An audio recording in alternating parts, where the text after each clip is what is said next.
5년 동안 발달장애인을 살해한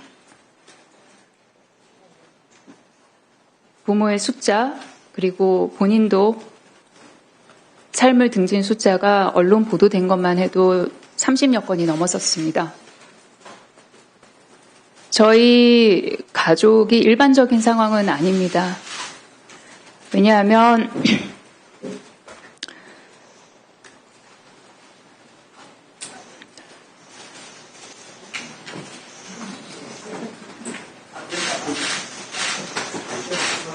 그러지 마세요.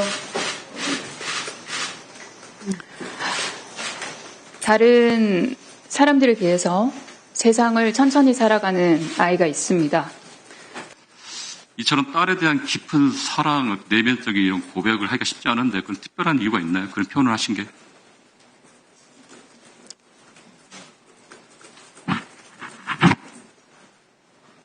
네. 일단, 예. 그런데 한편에 아픔이 있다는 걸 알았지만 그 아픔이 그래도 행복 아닙니까? 그렇습니다. 저희 아이는 저의 시작이자 전부이자 마지막입니다. 예. 그러니까 지명되신 이후에 이런 과도한 의혹 제기로 인해서 쉽지 않은 시간을 보내셨을 거라고 짐작이 되는데요. 저도 한 가지 여쭤보겠습니다. 좀 사실과 다르거나 과도하게 부풀려졌다는 인상을 받은 것들이 있어서요. 어제 한 언론에서 후보자 가족들이 위장 전입을 했다는 보도를 보았는데 위장 전입이 맞습니까? 그렇지 않습니다, 위원님. 네, 그럼 어떤 상황이었나요? 제가 조금 설명을 네네. 드려도 되겠습니까? 저희 가족이 일반적인 상황은 아닙니다. 왜냐하면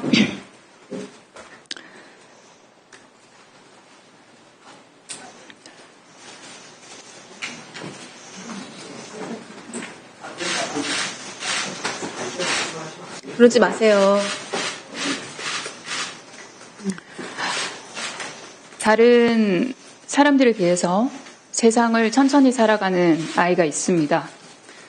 저는 원래 광화문에 가족 전체가 거주를 했었습니다.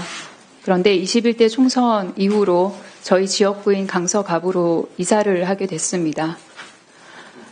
아이가 여러 번의 전환기가 있었고 격동기가 있었습니다. 광화문에서 곧바로 모두를 강서로 옮기는 것이 저희 아이에겐 굉장히 가혹한 일이었습니다. 그리고 저희 배우자 또한 광화문 근처에서 회사를 다닙니다. 그래서 아이가 기존에 유지하고 있던 친구들과 자주 만날 수 있고 본인이 익숙한 환경에서 조금씩 강서로 적응할 수 있도록 광화문 집을 그대로 유지하였습니다.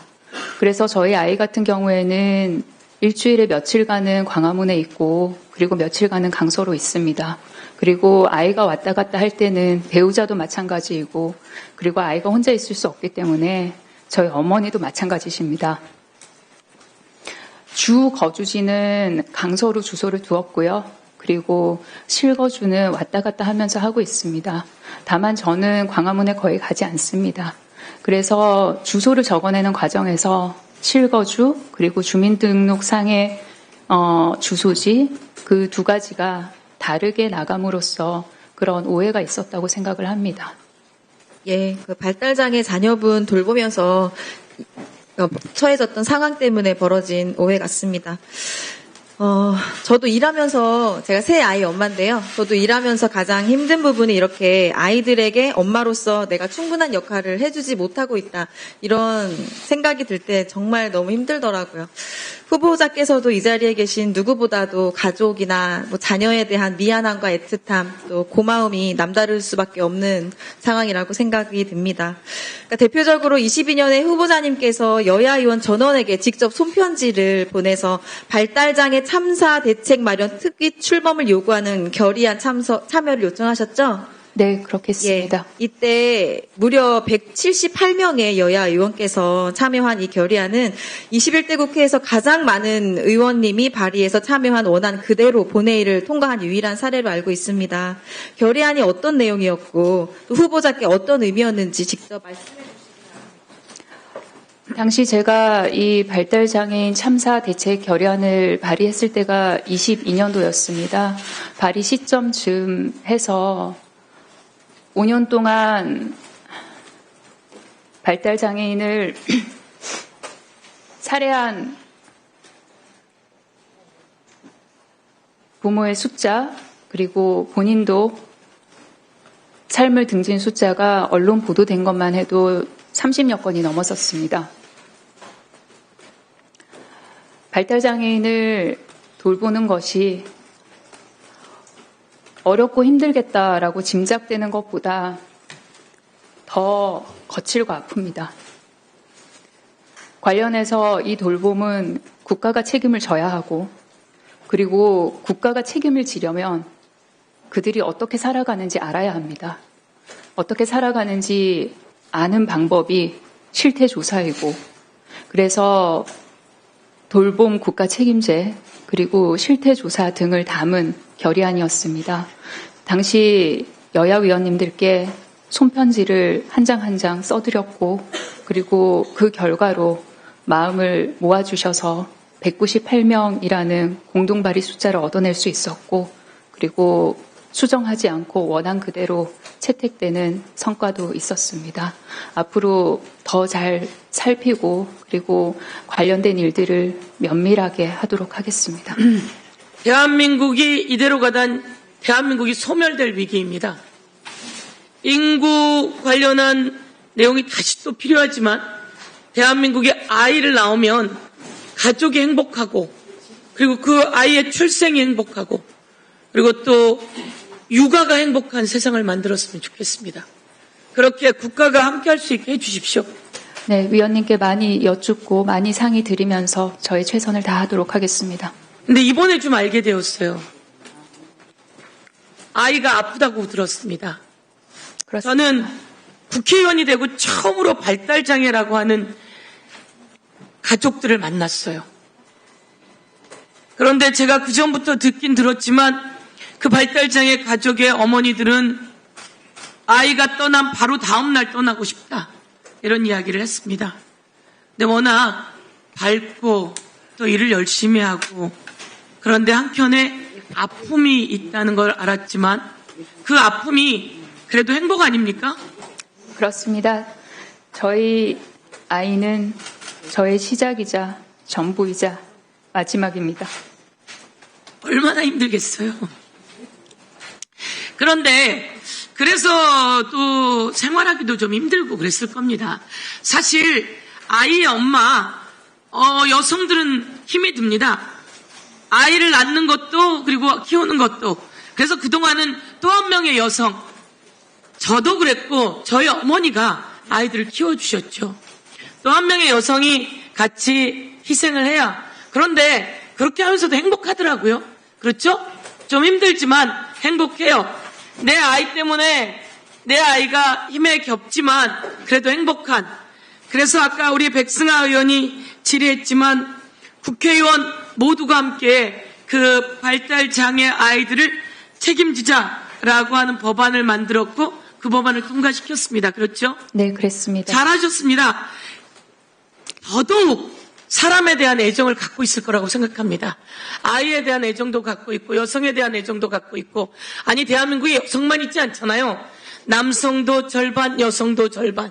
이제 저는 여성가족부가 성평등 가족 청소년부로 바뀌었으면 좋겠다, 이렇게 생각합니다. 그래서 모든 분야를 더 열심히 잘 살펴서 차별받지 않는, 특히 여성이 차별받지 않게 그런 제도 저희들에게 적극적으로 제안하고 추진하고 그렇게 만들어 주시겠습니까? 네, 위원님께 많이 여쭈면서 상의 드리겠습니다. 그리고 주시는 말씀 깊이 새겨서 그것이 예산으로, 정책으로, 그리고 제도화로 착근할 수 있도록 최선 다하겠습니다. 지금 아까 이제 후보께서 이제 자녀 얘기를 했는데 그 얘기를 듣고 상당히 안타까웠습니다. 딸에 대해서 세상의 모든 가능성과 희망을 품은 존재라고도 이렇게 했고, 후보자의 시작이자 전부이자 끝이라고 했습니다. 이처럼 딸에 대한 깊은 사랑, 내면적인 이런 고백을 하기가 쉽지 않은데 그런 특별한 이유가 있나요? 그런 표현을 하신 게?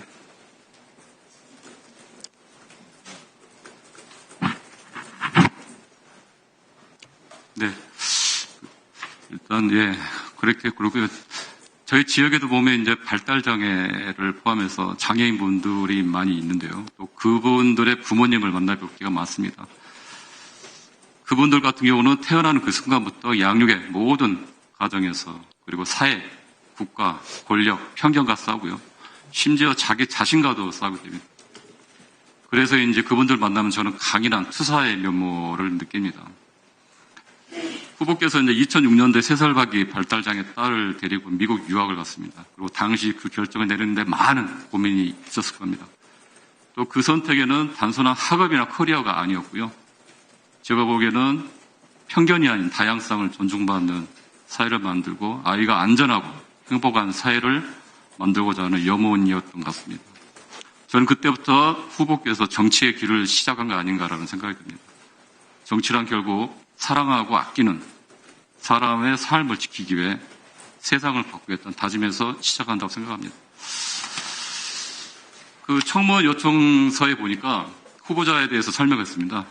여성, 가족 등 정책 분야에서 다양한 경험, 그리고 전문가로서 높은 역량을 갖췄다라고 했는데 저는 후보자가 갖는 발달장애 자녀 부모로서의 삶에서 우러나온 그 시간성에 담긴 내면의 강인함, 그리고 삶의 현장 태어났던 이 정책 추진력을 높이 평가한다고 저는 그게 리더십이라고 저는 봅니다. 제가 보기엔 복지 간사를 했는데 그때 당시 사회적 갈등이 참여한 국민연금 개업을 논의를 간사로 이끌었죠. 네, 그랬습니다, 위원님. 그리고 47년 만에 간호법 제정안을 여야 합의로 통과시켰죠. 네, 그랬습니다. 그게 상당히 쉽지 않은 일이었던 걸 알고 있습니다. 그래서 상당히 당에서도 그렇고 언론에서도 상당히 극찬을 받았는데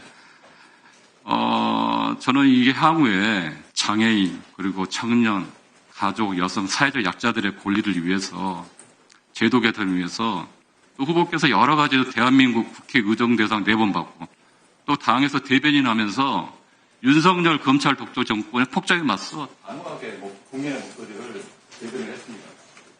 그 강단 있고 뚝심 있는 모습을 많은 국민들이 기억을 하고 있고요. 그러한 그 여정, 리더십이 아마 여가부의 그 혼돈, 여가부의 어려움을 형편도 가족도 이렇게 이상을 세우는데 큰 힘이 될 거라고 생각합니다. 간단하게 위원님, 저에 대해서 그렇게 평가해 주셔서 진심으로 감사드린다는 말씀을 드립니다. 제가 많이 부족한 사람입니다. 오늘 여러 여가위원님들께서 지적해 주신 부분은 성장의 밑거름으로 삼도록 하겠습니다. 끊임없이 성찰하고 노력해 나가겠습니다. 위원님 감사합니다. 네.